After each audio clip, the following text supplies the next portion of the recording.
Olá, seguidores. Vamos aqui para o vídeo de aportes do mês de agosto. Na verdade, seria mais sobre o reinvestimento dos rendimentos dos fundos imobiliários, né? Porque dinheiro novo eu não estou redirecionando para FIIs nesse momento. Estou vendo mais que oportunidade aqui em algumas ações, como por exemplo o Banco do Brasil, ou então títulos públicos, principalmente a NTNB 2065, que estou montando posição aos poucos, né? Aqui visando um ganho de marcação ao mercado daqui a algum tempo. Acabou que os títulos públicos ficaram muito para trás aqui nos últimos meses, né? Que meio que acompanhando a preocupação com as questões fiscais aqui no Brasil. Se a gente for olhar aqui, as taxas de tesouro continuam muito elevadas ainda, muita coisa aqui próxima, pagando IPCA mais 7. Então aqui os títulos públicos ficaram mais pé no chão, enquanto que ações e fundos imobiliários subiram aqui devido a especulações com eleições, né? Então, acho que os títulos públicos ficaram mais atentos aqui, ficaram menos especulativos, né? E os fundos imobiliários até começaram a ceder bastante nas últimas semanas, mas por enquanto eles vão receber apenas o reinvestimento dos dividendos, né? Mas enfim, vamos aqui para alguns FIIs que eu acredito que estão interessantes atualmente, mesmo mesmo aqui na situação atual, tá? Aqui é o Thiago PS, seu canal Fica Esperto. Primeira coisa é sobre a preferência entre as classes também, entre fundo de papel e fundo de tijolo.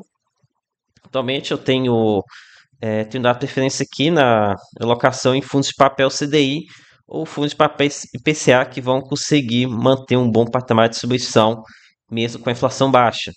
Aqui, a peça já deu aqui para ficou bem claro que os fundos de papel IPCA vão sofrer um pouquinho mais aqui por conta dessa sequência de IPCA mais fraco, né?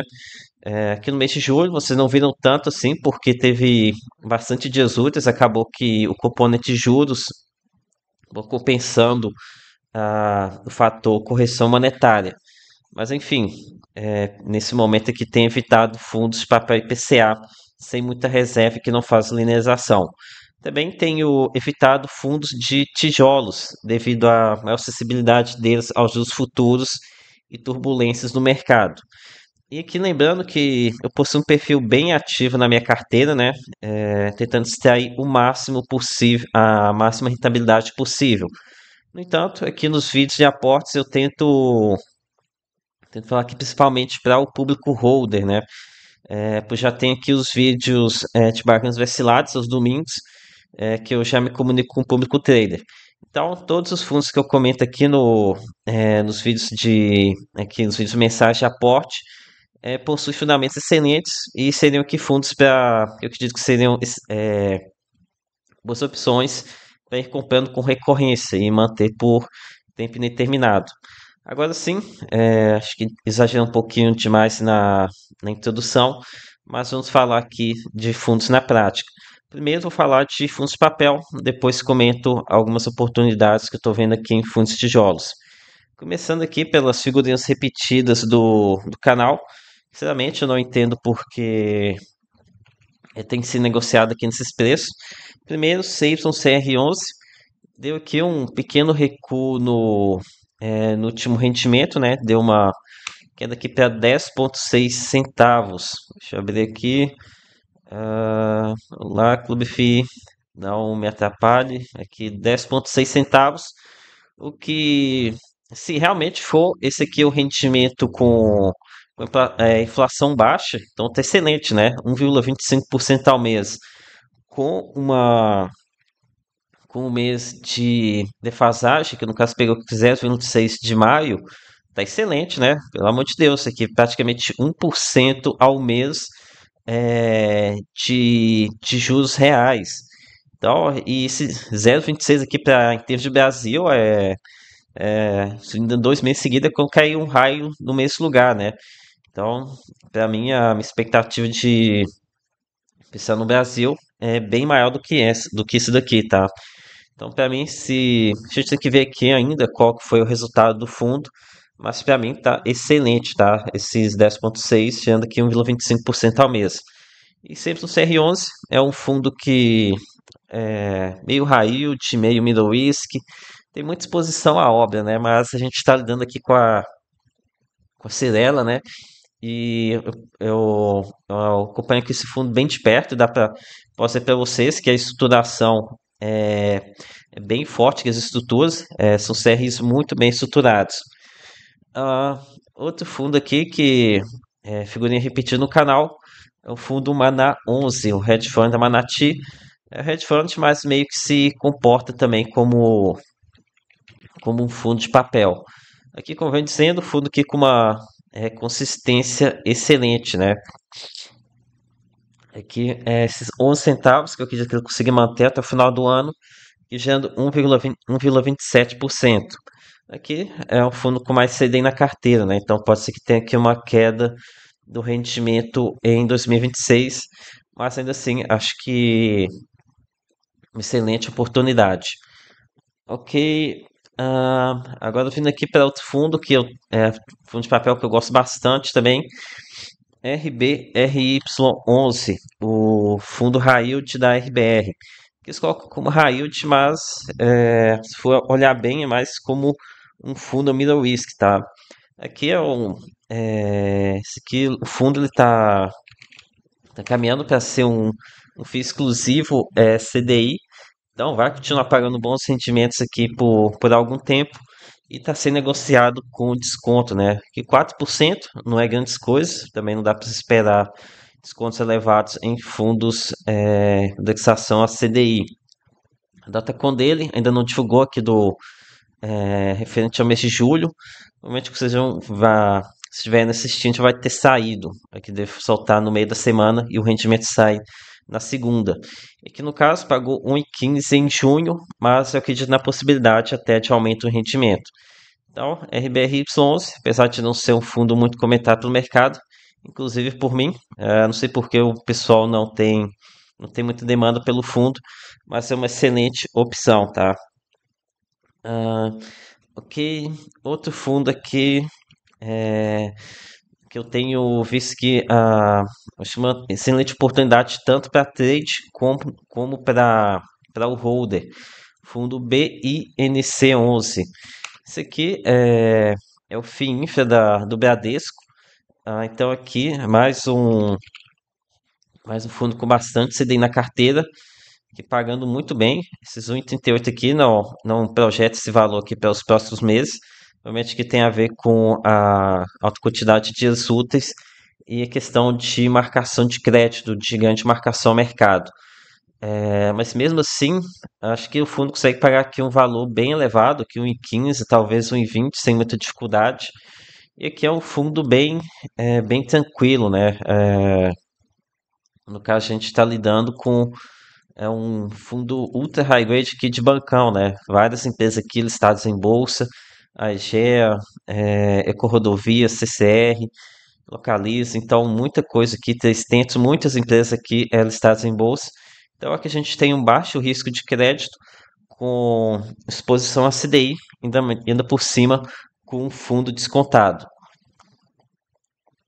Então, BNC, acho que está uma excelente oportunidade.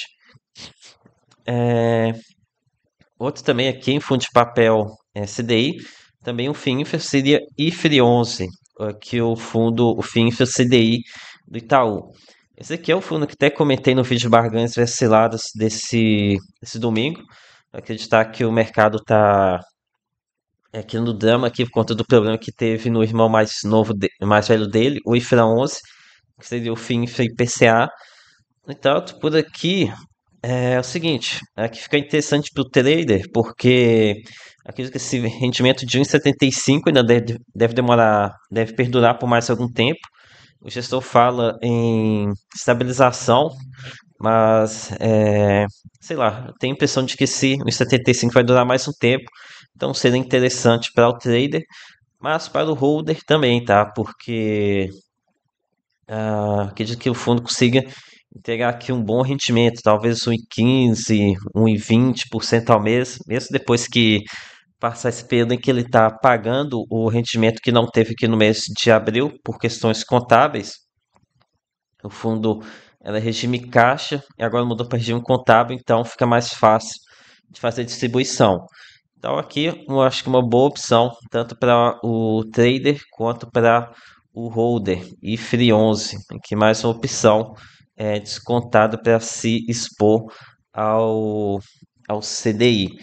Ok, agora aqui vou começar a comentar também sobre os fundos tijolos. Antes, peça aqui o seu like, compartilhe o vídeo com os amigos e se inscreva no canal.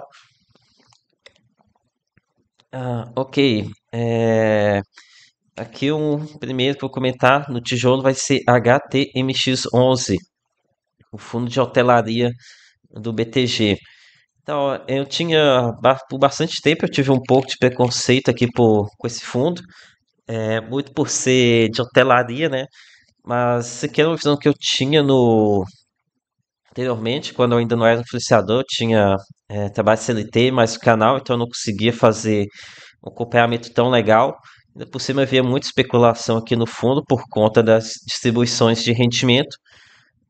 No entanto, aqui agora olhando com mais calma, tendo tempo de estudar, estou vendo aqui um bom fundo, tá? Um bom fundo de tijolo. Bons fundamentos.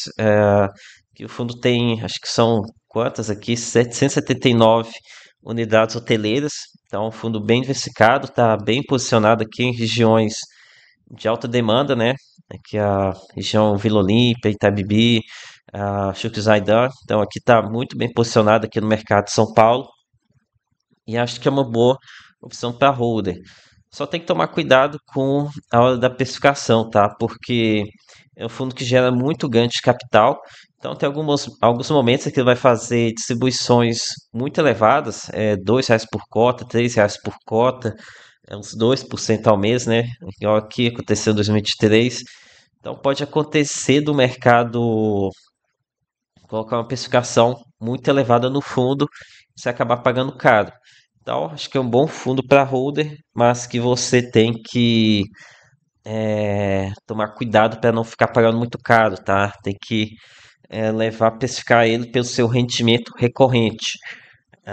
Lembrando que aqui no grupo de membros do canal eu faço esse trabalho de monitoramento do resultado recorrente versus rendimento do fundo. Então, aqui é HTMX, fundo tijolo que eu acho excelente, tá? Não tem muito tempo que estou acompanhando, mas tenho gostado bastante dos últimos resultados. Ok, o próximo aqui, TEP11, aqui o fundo de lajes da Telos. Esse aqui é um fundo menor, né? Então muita gente não vai se enquadrar aqui no perfil de muitos investidores que têm preferência para fundos gigantescos, que é um fundo apenas R$ 400 milhões. Aqui é um fundo pequeno, uma gestora ainda não muito conhecida, mas que o pessoal trabalha bastante, né? A gente tem uma gestão bastante esforçada. É, Sendo que ultimamente o fundo caiu bastante, muito por conta de fluxo, tá? Então aqui o fundo estava 72, já que está aqui os R$ 79. Então, excelente fundo. Boa opção também aqui pelo trader, tendo em vista que esse rendimento nos primeiros semestres de 2026 vai estar aqui programado para pagar 1,30 por cota. Rendimento muito forte, né? Mas também para o holder, acho que é um bom fundo também, tá? Aqui no caso, para diversificar em lajes. Lembrando que ainda a minha principal escolha em lajes é Fatini 11. E a segunda opção seria PVB 11, mas sei lá, tá? Tô começando a tomar gosto aqui por TEP 11. Ah, Já em logística, acho que a minha principal escolha ainda é BTLG 11. Fundo aqui bem robusto, fez muitas aquisições boas aqui em 2024. Já em shopping, acho que minha principal escolha é, em shopping já é mais difícil para mim definir qual que seria o principal fundo, tá? Atualmente estou na dúvida entre XP ML11 e AJF11. XP ML11 acho que possui o melhor portfólio atualmente. Me incomoda um pouco Nele incomoda um pouco a questão do resultado e rendimento. Lá a gente tem um resultado inflado, né, para Sellers Finance. Já a JF11 tem o problema de ter a gestão da capitânia, que eu não acho nem um pouco para cotista, acaba sendo muito criativo de vez em quando, mas é um fundo com 100% de exposição a Santa Catarina, né? Um estado que está crescendo absurdamente aqui nos últimos anos. E esse é um movimento que acredito que tende a continuar, tá? Esse movimento em direção a Santa Catarina, principalmente que de público com mais dinheiro. Então, aqui a JF11 seria uma excelente oportunidade aqui para se expor ao Estado. Agora aqui, uma opção mais secundária seria VILG11, o Fundo de Logística da Vinci. Aqui eu sei que tem muita gente que tem um pé atrás com a Vinci, até que tem as suas razões, né? Porque é uma gestora também bastante criativa no momento de aumentar o patrimônio sob gestão. No entanto, aqui em Vilg, eles nunca fizeram nenhuma lambança não, tá? Aqui, e o principal problema do fundo, que era a questão da alta exposição a Tok Stock, tá meio que se encaminhando, né? Tá em breve de 15%, vai ter para apenas 4%. Talvez tenha aqui alguma vacância no meio do caminho, mas faz parte. Acredito que eles tenham condições de passar por isso. E aqui, Vilg 11 pagando um excelente rendimento, né? 0,90%. Acredito que o mercado aqui começando a precificar essa dificuldade que ele vai enfrentar com a desocupação lá da Tokstok. De qualquer forma, acredito que é um fundo com bons fundamentos, mas você tem que ficar sempre de olho na gestora. Então foi isso, galera. Espero ter curtido. Peça seu like, se inscreva aqui no canal. Lembre que nada aqui é recomendação de compra de venda. Até a próxima.